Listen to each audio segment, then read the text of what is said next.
तो इस दुनिया में 16 तरह की दौलतें या वेल्थ जिसे हम कहेंगे 16 टाइप्स ऑफ वेल्थ होती हैं। कौन कौन सी? तो सबसे पहली वेल्थ होती है आपका नॉलेज, यानी कि आपका ज्ञान। यहां पर एक डिविएशन हम ये दे रहे हैं कि हमेशा हमने जो अक्वायर किया है उसे ही हम वेल्थ मानते हैं, राइट? जो हमने पैसा कमाया है उसे हम वेल्थ मानते हैं। तो क्या नॉलेज एक वेल्थ नहीं है? सोच कर देखिए। जैसे पैसे से पैसा कमाया जाता है, क्या नॉलेज से पैसा नहीं कमाया जाता? आपका पैसा शायद गलत डिसीजन की वजह से आपसे दूर जा सकता है, लेकिन नॉलेज जो आपने एक बार कमाया है, जो एक बार आपने गेन किया है, वो कभी आपको छोड़कर नहीं जाता और ये ज्ञान हमेशा आपके पास रहता है।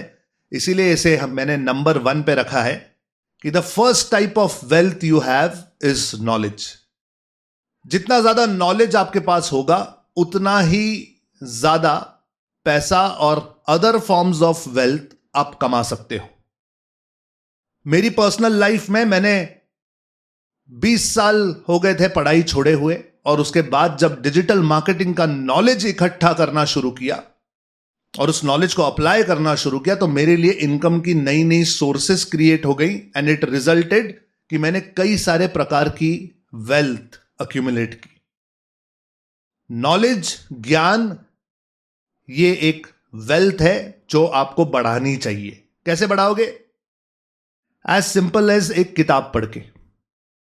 As simple. मैं ये नहीं कहता कि हजारों लाखों करोड़ों रुपए के आप कोर्सेस कीजिए, ट्रेनिंग्स कीजिए, करनी चाहिए 100%, लेकिन अगर आप उसे अफोर्ड नहीं कर सकते तो अपने नॉलेज को बढ़ाने के लिए you can start as simple as a book. एक किताब पढ़िए, नॉलेजेबल चैनल्स को यूट्यूब पर ढूंढिए, उन्हें फॉलो करना शुरू कीजिए। जिन लोगों की बातें आपको बहुत नॉलेजेबल लगती हैं उन लोगों को फॉलो करना शुरू कीजिए, सब्सक्राइब करना शुरू कीजिए। आगे चलकर मैं एक टाइप ऑफ वेल्थ में आपको बताऊंगा कि इसके और रिपल इफेक्ट्स क्या होते हैं। मेरा यह पर्सनल मानना है कि इस दुनिया में सबसे सस्ता अगर कुछ है तो वो ज्ञान है, नॉलेज है। और सबसे महंगी चीज अगर इस दुनिया में है तो वो नॉलेज है, वो ज्ञान है। ये क्या पैराडॉक्स है? ये ऐसा पैराडॉक्स है कि आज नॉलेज के लिए आपको वैसे तो पैसे नहीं देने पड़ते। हम सभी के हाथ में स्मार्टफोन है, इंटरनेट है, गूगल है, यूट्यूब है। जो नॉलेज चाहिए जाकर आप ऐसे चुटकियों में, सेकंड्स में प्राप्त कर सकते हैं। लेकिन अगर उस नॉलेज को आप अप्लाई नहीं कर सकते तो फिर वो नॉलेज सस्ता हो जाता है, क्योंकि वो कुछ उपयोग का नहीं है। और उसी में से अगर कुछ नॉलेज आप इंप्लीमेंट करके हजारों, लाखों, करोड़ों रुपया कमा लो तो वो नॉलेज बड़ा महंगा हो जाता है, because it changes your life. Knowledge वही है, उसका उपयोग आप कैसे करते हैं ये उसकी वर्थ डिसाइड करता है। और मेरी बात ध्यान में रखिएगा कि इस दुनिया में सबसे सस्ती चीज नॉलेज है और सबसे महंगी चीज नॉलेज है। नॉलेज एक ऐसी वेल्थ है जो आप बहुत कम खर्च करके बढ़ा सकते हो। Think over this. Second type of wealth है आपकी हेल्थ। अगर आपका शरीर स्वस्थ नहीं है तो पैसा किस काम का? मानकर चलिए कि दुबई में कोई एक शेख है जिसके पास बहुत सारे पैसे हैं, इतने पैसे कि हम सोच भी नहीं सकते। लेकिन अगर उसे डायबिटीज हो जाए और उस डायबिटीज की वजह से मानकर चलिए उसे गैंग्रीन हो जाए उसके पांव में, तो उसकी सारी इंपोर्टेड गाड़ियां किसी काम की नहीं बचती। तो आपका पैसा सिर्फ तभी तक उपयोगी है जब तक आप उसे इंजॉय कर पाओ, और उसे इंजॉय करने के लिए आपकी सेहत और आपकी हेल्थ मजबूत होना, जगह पर होना बहुत आवश्यक है। तो second type of wealth is health. Again, इसे बढ़ाना, इसे संभालना बहुत आसान है, बहुत सिंपल है। कोई बहुत ज्यादा गोली, पाउडर, डाइट शाइट करने की जरूरत नहीं है। सिंपल घर का बना ताजा खाना खाइए, थोड़ा खाना कम खाइए, समय पर खाइए। मैं कहता हूं कि दिन में 3 समय फिक्स कर लीजिए, ब्रेकफास्ट, लंच, डिनर, और जो भी खाना है, चाय पीनी है, कॉफी पीनी है, इन 3 फिक्स टाइम्स पर ही कीजिए। That's it. इसके अलावा मुंह खोलना है तो सिर्फ पानी पीने के लिए। अगर एक इतना बेसिक कॉमन रूल आप अपनी लाइफ में लगा दो तो आपको किसी महंगे डाइट की या किसी जिम में ज्यादा जाने की जरूरत नहीं पड़ेगी। आप अपने बॉडी वेट को ऑप्टिमाइज लेवल पर ला पाओगे, अपने सारे वाइटल पैरामीटर्स को ऑप्टिमम लेवल पर ले आ पाओगे और एक अच्छी सेहत और अच्छी जिंदगी एंजॉय कर पाओगे। Second type of wealth is health, यानी सेहत। वेल्थ का तीसरा प्रकार है लॉन्जेटिविटी, यानी उम्र।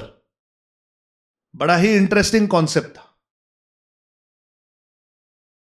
अगर आप पैसे कमाते हैं, अगर आपको इनकम आ रही है, तो आप धनवान बनोगे इवेंचुअली। कितने ज्यादा पैसे आप इकट्ठा करोगे यह आपकी उम्र पर भी डिपेंडेंट करता है। तो जो जितना ज्यादा जिएगा, जितने ज्यादा साल एक्टिवली काम करेगा, उसके पास उतनी ही ज्यादा अपॉर्चुनिटी होती है पैसा कमाने की। फॉर एग्जाम्पल वॉरेन बफे आज दुनिया में सबसे पैसे वाले माने जाते हैं, लेकिन उनकी उम्र के 55वें साल तक उनके पास इतनी दौलत नहीं थी जो उसके बाद उनका एक्सपोनेंशियल कर्व ऊपर चला गया। तो पूरी जवानी नियर टू रिटायरमेंट एज तक उनके पास बहुत लिमिटेड पैसा था, लेकिन उसके बाद जो पैसे ने ग्रोथ की वो अमेजिंग थी। और उसी को अगर आप कंपेयर कीजिए इंडिया के शेयर मार्केट के टाइकून झुनझुनवाला साहब के साथ, तो उनकी बहुत ही कम उम्र में देहांत हो गया। और जहां पर उनके पास उम्र ही नहीं थी, लॉन्जेटिविटी नहीं थी लाइफ में, तो वो एक्सपोनेंशियल कर्व जो उनकी जिंदगी में आ सकता था अब नहीं आएगा। एक और एग्जांपल दूं तो जैसे क्रिकेट में सचिन तेंदुलकर स्कोर बनाते हैं, रिकॉर्ड्स बनाते हैं, तो सचिन तेंदुलकर से फास्ट रिकॉर्ड्स बनाना कई बैट्समैन ने शुरू किया, लेकिन जो अल्टीमेट रिकॉर्ड्स तेंदुलकर साहब ने बनाए वहां तक वो पहुंच नहीं पाए, क्योंकि तेंदुलकर साहब ने इतने साल बैटिंग की। तो कुछ साल या कुछ महीने आप ताकत लगाकर बहुत हाई स्पीड में तो काम कर सकते हो, लेकिन अगर कंसिस्टेंटली लंबे समय तक आप काम नहीं करेंगे तो आप उतनी वेल्थ इकट्ठा नहीं कर पाएंगे। इंटर रिलेटेड है सेहत के साथ। अगर आप सेहत को संभालोगे तो आपकी लॉन्जेटिविटी बढ़ती है, आपके पास ज्यादा समय मिलता है, ज्यादा वर्किंग ईयर्स मिलते हैं कि आप और बाकी के प्रकार की दौलतें इकट्ठा कर सकें। चौथे प्रकार की वेल्थ है एजुकेशन, यानी कि पढ़ाई। ध्यान रखिए, नॉलेज और पढ़ाई, एजुकेशन में डिफरेंस है। Education is formal, degree. अगर आपके पास एक अच्छी डिग्री है, अगर आप डॉक्टर हैं, वकील हैं, आर्किटेक्ट हैं, सीए हैं, पीएचडी की है आपने, तो उसकी अहमियत बढ़ जाती है। भले ही हमें ऐसा लगे कि आज के जमाने में एजुकेशन थोड़ा पुराना हो गया है, जो प्रैक्टिकली यूज करते हैं वो तो सिखाते नहीं स्कूल्स कॉलेजेस में, मेरा खुद का यह मानना है, लेकिन फिर भी एजुकेशनल डिग्री को महत्व है और ये लंबे समय में आपको रेगुलर इनकम देती रह सकती है। तो please focus on this type of wealth also, which is education. मेरा पर्सनल इरादा है पीएचडी करने का और इसकी तरफ मैं अब पहल कर रहा हूं। आज भी चाहता हूं कि अपनी एजुकेशन शुरू रहे, और एक सपना जो मैंने अपनी जवानी में देखा था डॉक्टर बनने का, वो मेडिकल साइड पर तो नहीं हुआ, लेकिन शायद फिलोसॉफिकल साइड पर हो जाए। तो education is a type of wealth that you should focus on. पांचवा प्रकार वेल्थ का है पैसा। अब इस पर ज्यादा एक्सप्लेन नहीं करूंगा, क्योंकि दौलत ही हम पैसा मानते हैं, पैसे को ही हम दौलत मानते हैं। तो यस, आपके पास जितना पैसा है, जितनी कैश पड़ी है, जितना बैंक बैलेंस पड़ा है, ये सब कुछ आपकी वेल्थ है। Sixth type of wealth is gold, precious metals, यानी सोना, चांदी, प्लैटिनम। एक्चुअली इसे असली दौलत कहा जाता है। अगर आप कभी रॉबर्ट कियोसाकी साहब को सुनेंगे तो वो ये कहते हैं कि पैसा जो होता है वो कागज होता है, वो रद्दी होती है। एक्चुअल दौलत जो है वो गोल्ड है, क्योंकि इसकी अवेलेबिलिटी जो है वो लिमिटेड है और इसीलिए इसकी वैल्यू कभी जिंदगी में घटेगी नहीं। तो अगर आपके पास दौलत इकट्ठा करने के ऑप्शंस आ जाए लाइफ में, तो प्लीज अपने पोर्टफोलियो को डिवाइड करिएगा। हमेशा ये मत सोचिएगा कि मैं सारा पैसा स्टॉक्स में डालूं, म्यूचुअल फंड्स में डालूं या एफडीज करूं या बैंक में रखूं। एक पार्ट ऑफ योर वेल्थ या एक part of your accumulated wealth ये गोल्ड के फॉर्म में भी आपके पास होनी जरूरी है। अगेन, गोल्ड आपके बच्चों के शादी में, फंक्शंस में भी काम आता है, तो थोड़ी थोड़ी सी इन्वेस्टमेंट गोल्ड में रखना is a very smart decision. 7 type of wealth is land, जमीन। आज के समय में सबसे ज्यादा अप्रिशिएट होने वाला या रिटर्न्स देने वाला अगर इन्वेस्टमेंट का कोई जोन है तो वो रियल एस्टेट है। हाँ, इसे खरीदना और इसे बेचना आपको थोड़ा सा एक्सपीरियंस से ही आएगा, इसके बारे में थोड़ा नॉलेज और स्किल इकट्ठा करना जरूरी है। लेकिन अगर आपके पास लैंड बैंक है तो आप बहुत बड़ी अपॉर्चुनिटी पर बैठे हुए हैं, क्योंकि जैसे जैसे इंडिया में प्रोग्रेस हो रही है और ग्रोथ हो रही है और जैसे जैसे हमारी कंट्री टुवर्ड्स डेवलप्ड कंट्रीज जा रही है, यहां पर जमीन की कीमतें अब आसमान छुएंगी। तो जिसके पास जितनी जमीन होगी वो उतना धनवान बनेगा। तो अगर आपके पास कोई जमीन है, अच्छी जमीन है, तो उसे कभी बेचिएगा मत। इनफैक्ट कोशिश कीजिए कि आहिस्ते आहिस्ते आप जमीनें खरीदना शुरू करें। 8th टाइप ऑफ वेल्थ है डेक्सटेरिटी, यानी स्किल लेवल, यानी कौशल्य। For example public speaking. अगर आपको चीजें लोगों को बताना आती हैं, एक्सप्लेन करना आती हैं, अगर आप स्टेज पे खड़े रहकर अच्छे से बात कर सकते हो, तो ये एक स्किल है, कौशल्य है। और ये कौशल्य आपके लिए वेल्थ समान है। इसी से आप बहुत अन्य प्रकार के पैसे, दौलतें इकट्ठा कर सकते हो। सोचकर देखिए, अगर आपके अंदर टीचिंग का स्किल है, जैसे आज मैं ये मानता हूं कि मेरे अंदर टीचिंग का स्किल है, मैं आज डिजिटल मार्केटिंग का सब्जेक्ट सिखा रहा हूं, कल को कोई और भी सब्जेक्ट सिखा सकता हूं। तो ये मेरी वेल्थ है, ये मेरी दौलत है कि आज मेरे पास एक हुनर है, एक कौशल्य है, किसी को एक्सप्लेन करने का, सिखाने का, चीजों को आसान बनाने का। तो अपने स्किल लेवल पर अगर आप काम करते हो तो ध्यान रखिए, it is as good as पैसे कमाना। कई बार हमें ऐसे लगता है कि जब एक्चुअल पैसा हमारे हाथ में आए तो ही हम कमा रहे हैं, तो ऐसा नहीं है। अगर आपको ज्ञान मिल रहा है, आप अपनी सेहत पे काम कर रहे हैं, अपनी एजुकेशन कर रहे हैं या अपनी स्किल को डेवलप कर रहे हैं, प्रैक्टिस कर रहे हैं, तो आप पैसे ही कमा रहे हैं, ऐसे मान सकते हो। क्योंकि स्किल लेवल या कौशल्य या डेक्सटेरिटी भी एक प्रकार की वेल्थ है। 9th टाइप ऑफ वेल्थ है यूथ, यानी कि जवानी। अब हम में से कई लोग हो सकता है कि अपने 40s में हो और हमें लगता है यार अब क्या हम करेंगे, हो गई हमारी जिंदगी, शादी हो गई, बच्चे हो गए, अब सब कर लिया। तो ध्यान रखिए, ऐसा नहीं है। एक सिंपल बात बताऊं तो आज जिस उम्र में आप हो और जितना काम आप आज कर सकते हो, शायद आज से 7 साल या 10 साल बाद आपकी एफिशिएंसी कम हो जाएगी। तो ये जो समय है आपके पास, ये जो यूथ का समय है आज आपके पास, ये एक सेंस में आपकी दौलत है। इसे यूटिलाइज करना चाहिए और दौलत कमाने के लिए। Make your wealth make wealth for you.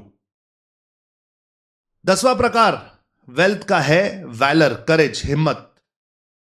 Again, जवानी या एज की तरह ही यह भी एक बहुत इंपॉर्टेंट पैरामीटर है कि आज जिस उम्र में आप हो या आज आपके अंदर जितनी हिम्मत है रिस्क लेने की, हो सकता है कि कुछ समय बाद उतनी हिम्मत आपके अंदर ना हो। तो अगर आप अपने कंफर्ट जोन से बाहर कदम रखना चाहते हैं, कुछ नया ट्राई करना चाहते हैं, तो आज ही वो सही समय है जहां पर आपको वो करना चाहिए। क्योंकि हो सकता है कि इसके बाद 2 साल, 4 साल, 5 साल, 10 साल बाद आपके अंदर उतनी हिम्मत ना हो, तो शायद हो सकता है कि आप ये वेल्थ गंवा दो। आज अगर आपके पास हिम्मत है, करेज है, तो उसे जगाओ और उसे यूज करो बाकी की वेल्थ इकट्ठा करने के लिए। 11वां प्रकार वेल्थ का है रिस्पेक्ट। आज समाज में आपके परिवार में, दोस्तों में, आपके आसपास अगर आपको मान सम्मान मिल रहा है, रिस्पेक्ट मिल रहा है, तो ये एक प्रकार की दौलत है। आपको इस दौलत की रिस्पेक्ट करनी चाहिए और इस रिस्पेक्ट का सदुपयोग करना चाहिए अगेन बाकी के प्रकार की दौलतों को इकट्ठा करने के लिए। जब आप रिस्पेक्ट वाले जोन में होते हो, जब लोग आपकी बात सुनते हैं और मानते हैं, तो वो सही समय होता है सही डिसीजंस लेने का। और अगर आपके डिसीजंस सही हैं तो ये 16 के 16 प्रकार के जो वेल्थ्स हैं वो आपके पास इकट्ठा होना शुरू हो जाएंगे। Respect is a type of wealth. 12वां प्रकार वेल्थ का है फेम, यश। जो भी आज तक आपने पाया है, जीता है या हासिल किया है, यह आपकी दौलत है। इसका भी आप सदुपयोग कर सकते हैं पैसा कमाने के लिए, लैंड कमाने के लिए, गोल्ड कमाने के लिए, लोगों से कॉन्टैक्ट्स बढ़ाने के लिए, संपर्क बनाने के लिए। यहां पर बताता हूं 13वां प्रकार वेल्थ का है प्रोडिजी, यानी कि संतान, आपकी अगली पीढ़ी, आपका बेटा, आपकी बेटी, आपके भतीजे, जो नेक्स्ट जनरेशन आपकी आने वाली है, यह आपकी दौलत है और इसे सही मायनों में डेवलप करना जरूरी है। कई बार हमसे यह हो जाता है कि हम अपने कामों में इतने बिजी हो जाते हैं कि हम अपने बच्चों की तरफ उतना ध्यान नहीं दे पाते। तो ध्यान दीजिएगा कि आपका शरीर कभी ना कभी थक जाएगा, आपका दिमाग कभी ना कभी थोड़ा सा सुस्त हो जाएगा और एक समय ऐसा आएगा जहां आप चाहोगे कि आपका बेटा, आपकी बेटी या जो भी आपकी नेक्स्ट जनरेशन है वो ओवरटेक करे आपके काम को। तो उस समय वो काबिल होने चाहिए ओवरटेक करने के। आपने जो भी क्रिएट किया है उसे संभालने और बढ़ाने की काबिलियत उनमें आपको अभी से डालनी जरूरी है। तो अपने बच्चों में इन्वेस्ट कीजिए, उन्हें काबिल बनाइए, क्योंकि आपकी अगली पीढ़ी, आपके संतान आपकी दौलत है। 14वां प्रकार दौलत का है सराउंडिंग्स, यानी कि संगत। आप किन लोगों के साथ अपना समय बिताते हो। एवरेज ऑफ 5 पीपल आप हो। अगर आपके आसपास हर किसी ने लोन लिया हुआ है तो ध्यान रखना आपने भी लोन लिया हुआ है। अगर आपके आसपास लोग कैश में गाड़ियां खरीदते हैं तो आप भी कैश में ही गाड़ी खरीदने में बिलीव करोगे। यह संगत की रंगत है, संगत का असर है। अमीर लोगों के साथ रहोगे, अच्छा सोचने वाले लोगों के साथ रहोगे तो आप भी अच्छा सोचने लगोगे और इवेंचुअली अमीर बन जाओगे। तो इस पॉइंट पर कई लोग ऐसा कहते हैं कि सर हमने कहानी सुनी थी कि अंबानी जी ने एक बार बहुत मेहनत से पैसे कमाए, कुछ 300-400 रुपए बहुत मेहनत से कमाए, और पहले 400 रुपए जो कमाए वो जाकर उन्होंने ताजमहल होटल, जो कि 5 स्टार होटल है बॉम्बे की, वहां पर जाकर एक प्याला चाय पी। तो उससे लोगों ने पूछा कि जब तुम्हारे पास इतने ही पैसे थे कि एक चाय आ सकती है तो उसे चाय पीने में तुमने बर्बाद क्यों किए। तो उन्होंने जवाब दिया कि मैंने पैसे बर्बाद नहीं किए, मैं देखना चाहता था, समझना चाहता था और सुनना चाहता था कि जो लोग 400 रुपए की चाय पीते हैं वो किस प्रकार की बातें करते हैं। मैं देखना चाहता था कि उनकी थॉट प्रोसेस क्या होती है, उनके अंदर विचार क्या आते हैं। अब हम में से कई लोग ये सोचते हैं कि हम गरीब हैं, हम किन अमीर लोगों से बात करें। ये बड़ा सोचने वाले और जो सक्सेसफुल लोग होते हैं वो हमें हमारे साथ क्यों रखेंगे, अपने साथ क्यों रखेंगे। तो यहां पर आपको जवाब देता हूं कि एक मैजिक है डिजिटल प्लेटफॉर्म्स का।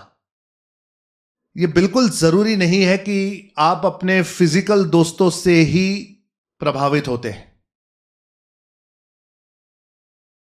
आप अगर 4 से 5 अच्छे मेंटोर चुन लो कि जिनकी बातें आपको समझ में आती है, जिनकी तरह आपको बनना है, और हर रोज उनके साथ यूट्यूब पर, इंस्टाग्राम पर थोड़ा थोड़ा समय बिताओ, या जब जब आपको रिलैक्स होना होता है आप उन्हीं का कंटेंट देखिए, उन्हीं की बातें सुनिए, उन्हीं के रील्स, शॉर्ट्स, उन्हीं के आर्टिकल्स पढ़िए, automatically it constitutes as good as संगत।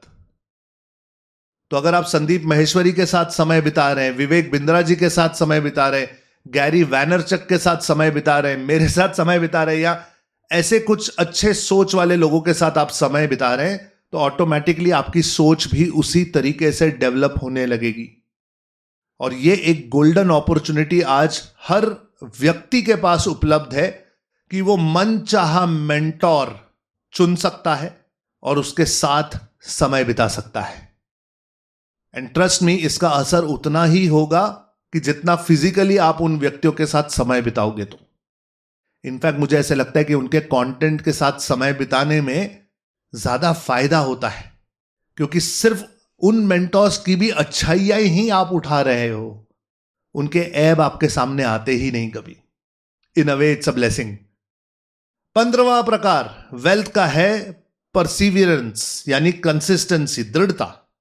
अगर आप लगातार कंटिन्यूअसली काम कर सकते हैं, फिर भले ही हर रोज थोड़ी थोड़ी सी ही प्रोग्रेस क्यों ना करें, लेकिन कब आपके रिजल्ट्स कंपाउंड हो जाएंगे आपको पता भी नहीं चलेगा। तो अगर आपके अंदर ये स्किल है कि आप कंसिस्टेंटली परसीव कर सकते हैं किसी भी चीज को, तो ये भी आपकी एक दौलत है। और 16वां और आखिरी प्रकार दौलत का है success, process of achieving goals, सफलता। तो अगर आप अपने गोल्स डिफाइन करते हैं और उनकी तरफ प्रोग्रेसिवली काम करते हैं, तो ये मेरे हिसाब से सक्सेस है। उस गोल को पाना इन अ वे सक्सेस है, लेकिन मैं डिफाइन करता हूं सक्सेस को कि इट्स द प्रोसेस।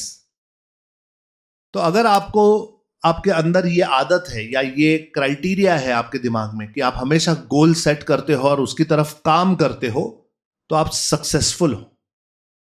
और ये सक्सेसफुल होने का एटीट्यूड, ये नेचर, ये इस प्रकार से ऑपरेट करने का तरीका, ये हैबिट इटसेल्फ आपकी दौलत है। यहां पर यह समझाने की कोशिश कर रहा हूं कि अगर आप अपने गोल सेट कर सकते हो और उसकी तरफ प्रोग्रेसिवली काम कर सकते हो, तो ऐसा कोई गोल नहीं है इस दुनिया में जो आप हासिल नहीं कर सकते। यहां पर इन 16 प्रकार की वेल्थ के बारे में आपको बता रहा हूं, इस उम्मीद के साथ कि हम सिर्फ पैसे को वेल्थ मानते हैं या जमीन जायदाद या सिर्फ सोने को वेल्थ मानते हैं, लेकिन उसके अलावा ये जो 12-13 और इंपॉर्टेंट फैक्टर्स यहां पर है, कई बार हम इन्हें नजरअंदाज कर देते हैं और कई बार जब इन पर काम करते हैं तो हमें लगता है हम अपना टाइम वेस्ट कर रहे हैं। तो ऐसा नहीं है।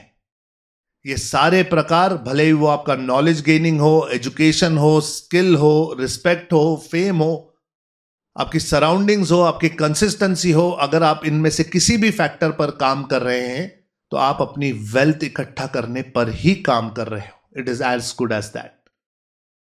तो आई होप कि आपको ये बातें जो मैंने यहां पर समझाई वो समझ में आई। आपके क्या विचार हैं इसके बारे में? वीडियो के नीचे चैट या कमेंट में लिखकर मुझे बता सकते हैं। आपके सारे कमेंट्स मैं खुद पढ़ता हूं और उन पर रिप्लाई भी करता हूं।